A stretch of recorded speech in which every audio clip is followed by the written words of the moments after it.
আচ্ছা, আগের ভিডিওতে আমরা সূত্রগুলো জেনেছি। তো সূত্রগুলো যার জানা আছে সে আগের ভিডিওতে সূত্রগুলো দেখেছে। যদি না থাকে আগে সূত্রগুলো দেখে নিতে হবে। সূত্রগুলো যদি না জানা থাকে অঙ্ক কিন্তু করা যাবে না। আগের ভিডিওতে সব সূত্রগুলো কিন্তু বোঝানো আছে। তো এখন ওই সূত্রের উপরে নির্ভর করেই অঙ্কতে ঢুকছি। এই অঙ্কটা কি? সময় নির্ণয় করার অঙ্ক। দুটো অঙ্ক হয়, একটা দ্রাঘিমা নির্ণয় করার অঙ্ক, আর একটা কি হয়, সময় নির্ণয় করার অঙ্ক। এখানে এই অঙ্কটা দিয়েছে সময় নির্ণয় করার অঙ্ক। কি বলেছে? জাপানের টোকিওতে 140 ডিগ্রি পূর্ব, এটা মাথায় রাখতে হবে। তাহলে একটা জায়গা দিয়েছে টোকিও। কোথায়? টোকিও। টোকিওর দ্রাঘিমা কত? 140 ডিগ্রি পূর্ব। তো সেখানকার সময় বলে দিয়েছে, বার বলে দিয়েছে, তারিখ বলে দিয়েছে। এখানকার সময় সকাল 11টা, রবিবার, জানুয়ারি মাসের 4 তারিখ। এটা কোথায়? টোকিওতে। টোকিও কোথায়? জাপানে। তার দ্রাঘিমা কত? 140 ডিগ্রি পূর্ব। তখন আরও একটা জায়গা দিয়েছে লস অ্যাঞ্জেলস। এই লস অ্যাঞ্জেলসের দ্রাঘিমা হচ্ছে 118 ডিগ্রি পশ্চিম। 118 ডিগ্রি পশ্চিম। তাহলে দুটো জায়গার দ্রাঘিমা পেয়ে গেছি। তাহলে সময় নির্ণয় করতে গেলে আগে তো দ্রাঘিমার পার্থক্য লাগে। তাহলে দুটো দ্রাঘিমাই তো পেয়ে গেলাম। একটা হচ্ছে 140 ডিগ্রি পূর্ব, আর একটা 118 ডিগ্রি পশ্চিম। তাহলে দুটো দ্রাঘিমা আমরা পেয়ে গেছি। তাহলে দুটো দ্রাঘিমার পার্থক্য বার করলেই সময়ের পার্থক্য চলে যাবো। একদম সিম্পল ব্যাপার। সূত্র তো তাই বলছে।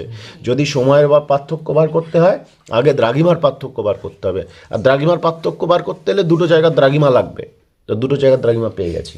তাহলে এবার আমরা অঙ্কে ঢুকবো। তাহলে অঙ্কে ঢোকার জন্য সবার আগে কি করতে হয়? সবার আগে একটা গ্রাফিক্যাল রিপ্রেজেন্টেশন করতে হয়। এই দুটো জায়গার গ্রাফিক্যাল রিপ্রেজেন্টেশনটা কীভাবে করব দেখে নাও। ধরো সিম্পল এটা 0 ডিগ্রি, ঠিক আছে? 0 ডিগ্রি। তাহলে 0 ডিগ্রি থেকে যদি বাঁ দিকে যাই, এটা কোন দিক যাচ্ছি? আর এটা কোন দিক যাচ্ছি? তাহলে এদিকটা হচ্ছে পূর্ব গোলার্ধে যাচ্ছি। টোটাল 180 অবধি আছে পূর্ব। আর এদিকটা কি যাচ্ছি? পশ্চিম। এদিকটা হচ্ছে পশ্চিম। তাহলে পূর্ব আর পশ্চিম। পূর্ব দিকে গেলে সময় বাড়ে, পশ্চিম দিকে গেলে সময় কমবে। এবার দুটো জায়গা আমাকে বলেছে। অঙ্ক করার আগে কিন্তু গ্রাফিক্যাল রিপ্রেজেন্টেশন করে নিতে হবে। দুটো জায়গা বলছে। টোকিও 140 ডিগ্রি পূর্ব। তাহলে 140টা কোন জায়গায় হতে পারে সেটা আমাদের মাথায় রাখতে হবে। পূর্ব দিকে তো অবশ্যই হবে। 140 ডিগ্রিটা এদিকে তো 180 অবধি আছে। তাহলে 180 থেকে একটু কম। এটা মিডিল মানে তো 90, মিডিল থেকে তো বেশি হবে। তাহলে এটা আন্দাজ করে নিতে হবে কোথায় হবে। 90 থেকে অবশ্যই অনেক বেশি হবে। আর 180 থেকে একটু কম হবে। তাহলে 180 থেকে কম হলে ঠিক এই জায়গাটায় 140 আছে। তাহলে 140 ডিগ্রি পূর্ব হয়ে গেল। এই জায়গাটা কে আছে? এটা কে? জাপানের টোকিও। আরেকটা জায়গা আমার কি আছে? 118 ডিগ্রি পশ্চিম। তাহলে এটা পশ্চিম গোলার্ধে আছে। তাহলে 118, তার মানে 90 মানে মিডিলটা। 180 তো টোটাল। তাহলে 90 মানে মিডিলটা। 90 থেকে একটু বেশি আছে, তার মানে এরকম জায়গায় আছে। তাহলে এটা কে আছে? Los Angeles. তাহলে দুটো জায়গা আইডেন্টিফাই করা গেছে তো। তাহলে এবারে লিখতে হবে এটা হচ্ছে টোকিও। এটা কি? টোকিও। টোকিও। টোকিও কত দ্রাঘিমা? 140 ডিগ্রি পূর্ব, তাই তো? লিখে দিলাম। আর এটা কি? Los Angeles. Los Angeles 118 degree পশ্চিম। দুটোই লিখে দিলাম। এবার বলো কি পেয়েছি আমরা? কার সময় দিয়েছে? জাপানের সময় দিয়ে দিয়েছে, মানে টোকিও। টোকিওতে কটা বাজে? সকাল 11টা। সকাল 11টা। 11টা, সকাল 11টা। আরও দিয়ে দিয়েছে রবিবার। রবিবার আর 4 জানুয়ারি, এটাও দিয়ে দিয়েছে। এইবার লস অ্যাঞ্জেলসের কি দিয়েছে? কিচ্ছু দেয়নি, সবগুলো বার করতে দিয়েছে। লস অ্যাঞ্জেলসের তোমাকে কিছুই দিইনি, সব বার করো। ব্যাপারটা বোঝা গেছে? তাহলে এর ওপর ডিপেন্ড করে কিন্তু আমার অঙ্ক হবে। তাহলে অঙ্কটা করতে গেলে আমাকে প্রথমে গ্রাফিক্যাল রিপ্রেজেন্টেশনটা করে নিলাম। এইবার আমরা কি করব? দ্রাঘিমার পার্থক্য নির্ণয় করব। দুটো কি একই গোলার্ধে আছে না দুটো দুই গোলার্ধে? দুই গোলার্ধে হলে কি করতে হয়? Very good. একই গোলার্ধে হলে কি করতে হতো? বিয়োগ করতে হতো। তাহলে দুটো তো দুই গোলার্ধে আছে, তাহলে আমাকে কি করতে হবে? যোগ করতে হবে। দুটো জায়গার দ্রাঘিমাকে আমরা প্রথমে কি করব? যোগ করব। কেন যোগ করব? কারণ দুটো দুই গোলার্ধে রয়েছে। তাহলে আমরা যোগ করে দেখি কি হয়। তাহলে আমরা লিখব যে টোকিও ও লস অ্যাঞ্জেলসের মধ্যে দ্রাঘিমার পার্থক্য সমান, তাহলে দ্রাঘিমার পার্থক্য বার করতে হবে। বিয়োগ করব না যোগ করব? যোগ করব। তাহলে টোকিও কত? টোকিও 140 ডিগ্রি যোগ 118 ডিগ্রি। ভেরি গুড, 118 ডিগ্রি দুটো যোগ করব। তাহলে কত হবে যোগ করলে? 258 ডিগ্রি। সূত্র মনে আছে? 180 যদি বেশি ওভার হয়ে যায় কি করতে হয়? এটা বেশি হয়েছে তো, তাহলে 180 থেকে বেশি হয়ে গেছে। তার মানে তোমার সূত্র যদি মনে না থাকে তুমি এইটার উপরেই ক্যালকুলেশন শুরু করে দেবে। কিন্তু আগের ভিডিওতে সূত্র তো সব বলা আছে, সেখানে বলা আছে 200 মানে 180 ক্রস করলেই কি করতে হবে? 360 থেকে বিয়োগ দিয়ে দিতে হবে। তাহলে বিয়োগ করো, 360 ডিগ্রি বিয়োগ 258। তাহলে বিয়োগ করলে কত হবে? 102 ডিগ্রি। তাহলে দুটো জায়গার দ্রাঘিমা আমরা পেয়ে গেছি পার্থক্য। এটাই হবে কিন্তু পার্থক্য, এটা নয় পার্থক্য, এটা নয় এটা। কেন সেটা আগের ভিডিওতে বলা আছে, ক্যালকুলেশনটা কিভাবে হচ্ছে। এটা করলে অনেকটা গন্ডগোল, সমস্যা। দুটো জায়গার ঘুরিয়ে কান ধরা হচ্ছে, কিন্তু দুটো জায়গার মধ্যে সঠিকভাবে যদি দ্রাঘিমার পার্থক্য বার করতে হয়, এটাই 360 থেকে বাদ দিলে 102 ডিগ্রি হয়েছে। এবার সূত্রে ফেলবো। সূত্র কি আছে? 1 ডিগ্রি দ্রাঘিমার পার্থক্যের জন্য, 1 ডিগ্রি দ্রাঘিমার পার্থক্যের জন্য সময়ের পার্থক্য হয়। সময়ের পার্থক্য বার করতে দিয়েছে তো, তাহলে সময়ের পার্থক্য হয় 4 4 মিনিট। তাহলে 1 ডিগ্রি দ্রাঘিমার পার্থক্যের জন্য সময়ের পার্থক্য 4 মিনিট। তাহলে এটা কত ডিগ্রি? তাহলে ডাইরেক্ট লিখে দাও, 102 কত? 102 ডিগ্রি দ্রাঘিমার পার্থক্যের জন্য সময়ের পার্থক্য 102 ইন্টু 4 মিনিট। তাহলে কত মিনিট হবে? 408 মিনিট। 408 মিনিট। বোঝা গেছে? আর কোনো পার্থক্য বার করতে হবে? এখানে মিনিট দিয়েছে, শুধু তো ডিগ্রি আছে। ডিগ্রির পর যদি এখানে মিনিট থাকতো, ধরো বাই চান্স এখানে রয়েছে 30 মিনিট, তখন আবার একটা ক্যালকুলেশন হতো। কি হতো? 1 মিনিট দ্রাঘিমার পার্থক্যের জন্য সময়ের পার্থক্য হয় 4 সেকেন্ড। তাহলে 30 মিনিটের জন্য 120 সেকেন্ড। 120 সেকেন্ড মানে কত মিনিট? 2 মিনিট। 60 second 1 minute. ওই 2 মিনিটটার সাথে যোগ হয়ে যেত। তাহলে এটা কত হয়ে যেত? 410 মিনিট। এটা কিন্তু অনেক অঙ্কে থাকে, ভুল করলে হবে না কিন্তু। তাহলে অনেক অঙ্কে কিন্তু মিনিট থাকে, তখন আবার একটা ক্যালকুলেশন করতে হবে। ব্যাপারটা বোঝা গেছে? কোনো অসুবিধা আছে? এইবার তাহলে আমাদের যেহেতু এখানে নেই, তাহলে আমার অঙ্ক ক্যালকুলেশন এটার উপরেই হবে। তাহলে এটাকে আমরা কিসে নিয়ে যাবো এবারে? ঘন্টায় নিয়ে যাব। কিসে? ঘন্টা। তাহলে 408কে কত দিয়ে ভাগ করলে ঘন্টায় যাবে? চলো 60 দিয়ে ভাগ করো। কতবার যাবে? 4 6 6 6 36, 6 6 36। তাহলে 6 বার চলে যাবে, 360। তাহলে নেমে আসবে কত? 8। আর এখানে 6 কত? 4।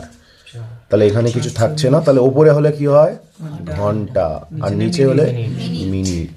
হয়ে গেল। তাহলে 6 ঘন্টা 48 মিনিট। কি হলো? এটা সময়ের পার্থক্য হলো। কি হলো? সময়ের পার্থক্য। তাহলে লস অ্যাঞ্জেলস আর টোকিওর মধ্যে সময়ের পার্থক্য কত? 6 ঘন্টা 48 মিনিট। ব্যাপারটা বোঝা গেছে? 6 ঘন্টা 48 মিনিট। তাহলে সময়ের পার্থক্য আমরা পেয়ে গেছি।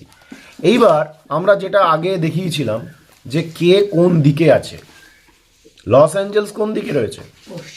লস অ্যাঞ্জেলস রয়েছে পশ্চিমে, আর টোকিও কোথায় আছে? পূর্বে। তাহলে কার সময় বেশি হবে? টোকিওতে যে আছে তার সময় বেশি, আর পশ্চিম দিকে যে আছে সময়। তাহলে টোকিও থেকে সময় বাড়বে না কমবে? টোকিওর সময় তো জানি, তার থেকে সময় কমাবো। কতটা কমাবো? তাহলে লিখতে হবে টোকিও যেহেতু পূর্ব দিকে অবস্থিত, দেখতে পাচ্ছিস? পূর্ব দিকে অবস্থিত,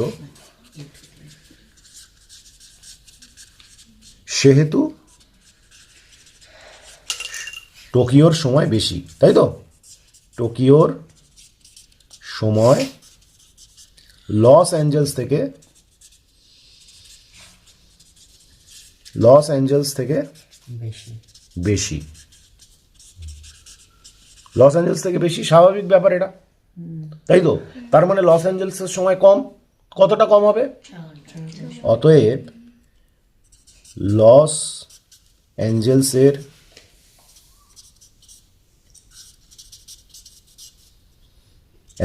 সময়, স্থানীয় সময় এটা, ঠিক আছে, কত হবে? সকাল 11টা বিয়োগ কতটা? 6 ঘন্টা 48 মিনিট।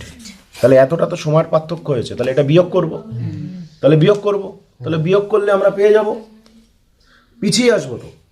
তাহলে মানে যেটা ভুল কম হয়, এর আগে যেটা আমরা এরকমভাবে করব, যদি ভুল এখানে রাফে করবো, এখানে ডাইরেক্ট করবো না, এটা রাফে অন্য জায়গায় করে আমরা এখানে দেখাতে পারি। কি আছে? সকাল 11টা, তাহলে সকাল 11টা, এটা হচ্ছে সকাল 11টা, সকাল 11টা থেকে 1 ঘন্টা কমালাম, তাহলে 1 ঘন্টা কমালে কত হবে? 10টা, তাই তো? সকাল 11টা থেকে 2 ঘন্টা কমালাম, তাহলে কত হবে? 9টা। 3 ঘন্টা কমালাম, তাহলে কত হবে? 8টা, সকাল 8টা। 4 ঘন্টা কমালাম, তাহলে কত হবে? সকাল 7টা। 5 ঘন্টা কমালাম, তাহলে কত হবে? সকাল 6টা। 6 ঘন্টা কমালাম, তাহলে কত হবে? তার মানে এটা ভোর 5টায় ঢুকে গেল। কত ঢুকে যাবে? ভোর 5টা। তাহলে কতটা কমাতে হবে আমাকে? আরো 48 কমাতে হবে তো। নর্মাল অঙ্ক কিন্তু এইভাবেই করতে হয়। এই অঙ্কটা নেওয়া এই জন্যই, এটা একটু এক্সেপশনাল অঙ্কের কেন বলা হয়েছে? কারণ এখানে দ্রাঘিমা যেহেতু 180 থেকে বেশি হয়ে গেছিল, 258 ডিগ্রি হয়েছিল, তাই আমি 360 থেকে আমরা এটাকে বিয়োগ করলাম। তার মানে এই অঙ্কটা ঠিকভাবে করার জন্য মাঝখানে 180 ঢুকেছে। 180 ডিগ্রি দ্রাঘিমা যেই ঢুকলো, তখন কিন্তু এই প্রসেসে আমরা করব না। 180 নর্মাল 180 যদি না ঢুকতো, তাহলে এই প্রসেসেই অঙ্কটা কমপ্লিট হতো। 180 মাঝখানে ঢুকেছে, তাহলে মাঝখানে 180 ডিগ্রি দ্রাঘিমা রেখাকে রেখে অঙ্কটা করতে হবে। মাঝখানে 180 ডিগ্রি দ্রাঘিমা রেখাকে রেখে অঙ্কটা করতে হবে। যখনই 180 মাঝখানে চলে আসবে, পার্থক্য 180 ডিগ্রি থেকে বেশি হয়ে যাবে দুটো জায়গার মধ্যে, তাহলে 180 মাঝখানে চলে এলে কি হবে? তখন যে পশ্চিম গোলার্ধে রয়েছে তার একদিন কিন্তু কমিয়ে দিতে হবে। অর্থাৎ টোকিও ছিল 4 জানুয়ারি, তাহলে লস অ্যাঞ্জেলসের কী হবে? 3 জানুয়ারি। একটা ডেট কিন্তু কমে আসবে, পুরো একদিন কমে আসবে। এবং তাহলে সময় বার করব কি করে?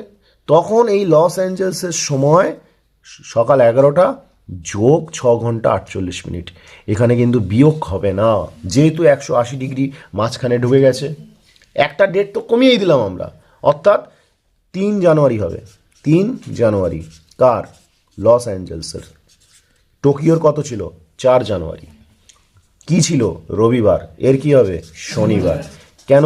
কারণ এটা আন্তর্জাতিক তারিখ রেখা মাঝখানে ঢুকে গেছে, সেই জন্য পশ্চিম গোলার্ধ হলে একটা ডেট কমিয়ে দিতে হয়, পুরো একটা ডেট কমে যাবে। 3 জানুয়ারি হয়ে গেল, শনিবার হয়ে গেল। তাহলে সময় কি হবে? এই জায়গাটাই কিন্তু তোমার মনে রাখতে হবে, এই জায়গাটাই এক্সেপশনাল, এই জায়গাটা মনে রাখতে হবে। তখন লস অ্যাঞ্জেলসের সময়ের সাথে সময়ের পার্থক্যটা যোগ হয়ে যাবে। লস অ্যাঞ্জেলসের সময় কত ছিল? সকাল 11টা। আর সময়ের পার্থক্য কত বেরিয়েছে? 6 ঘন্টা 48 মিনিট। তাহলে লস অ্যাঞ্জেলসের সময় যোগ 6 ঘন্টা 48 মিনিট, তার মানে 1 ঘন্টা বাড়লে কত হবে? 12টা, তাই তো? যদি 1 ঘন্টা বাড়ে 12টা। 2 ঘন্টা বাড়লে কতটা হবে? 1টা। 3 ঘন্টা বাড়লে 2টো। 4 ঘন্টা বাড়লে 3টে। 5 ঘন্টা বাড়লে 4টে। 6 ঘন্টা বাড়লে 5টা, আরও 48 মিনিট বেড়ে যাবে। তাহলে বিকাল 5টা হবে। নর্মাল তুমি যোগ করে দিতে পারো, 11 যোগ 11টা মানে 11:00 আর এদিকে 6:48। তাহলে নর্মাল যোগ করে দিলেও তুমি অঙ্ক করতে পারবে। কিভাবে? 4 8 নেমে এলো, ঠিক আছে। বাকি কি নামবে? 11 আর 6 17। 17 মানে তুমি ট্রেনে দেখো না, 16 মানে 4, 4টে বাজে, 13টা মানে কি একটা, 12টার পরে 13টা মানে 1টা PM, 14টা মানে 2টো PM, 15টা মানে 3টে PM, 16টা মানে 4টে PM। এই PM এর ক্ষেত্রে কিন্তু 16, 17 এইভাবে যাচ্ছে। 17 মানে 5টা PM, তাহলে 17 মানে 5টা PM, 5 PM। ঠিক আছে, তাহলে লস অ্যাঞ্জেলসের সময় কত হবে? 3 জানুয়ারি শনিবার বিকাল 5টা 48 মিনিট, 5টা বেজে 48 মিনিট। এটাই কিন্তু সঠিক। তাহলে মাঝখানে 180 ঢুকে গেছে, তাই ট্রিক্স একটু চেঞ্জ হবে। আর যদি 180 না ঢুকতো নর্মাল ট্রিক্স, তাহলে দুটো কিন্তু একটা অঙ্কের মধ্যে দেখিয়ে দিলাম। নর্মাল আসছিলাম, এটা নর্মাল অঙ্ক মানে মাঝখানে 180 ঢোকেনি, 0 ডিগ্রিকে মাঝখানে রেখে অঙ্ক এইভাবে হবে। যেই মাঝখানে 180, এই অঙ্কের ক্ষেত্রে মাঝখানে 180 ডিগ্রি ঢুকেছে। কেন? কারণ দ্রাঘিমার পার্থক্য হয়ে গেছিল 258 ডিগ্রি, তখন মাঝখানে 180কে রেখে অঙ্ক করতে হয়েছে। সেজন্য কী হলো, গোলার্ধ চেঞ্জ যখনই হবে, 180 যখনই আসবে, তখনই কিন্তু পশ্চিম গোলার্ধে একটা ডেট কমে যাবে। এই প্রসেসে অঙ্কটা নামবে। বোঝা গেছে? এর পরের ভিডিওতে কোনো স্থানের যদি সময় দিয়ে দেয়, দ্রাঘিমা কী করে বার করব, তাহলে ভূগোলের অঙ্কে তো দুটো হয়, একটা সময় বার করতে দেয়, একটা দ্রাঘিমা বার করতে দেয়। তাহলে এটা সময় বার করার নর্মাল অঙ্ক, এরপরে দ্রাঘিমা কী করে বার করবো ওটা আরও সংক্ষেপে হয়ে যায়। ঠিক আছে, আজকে এইটুকুই।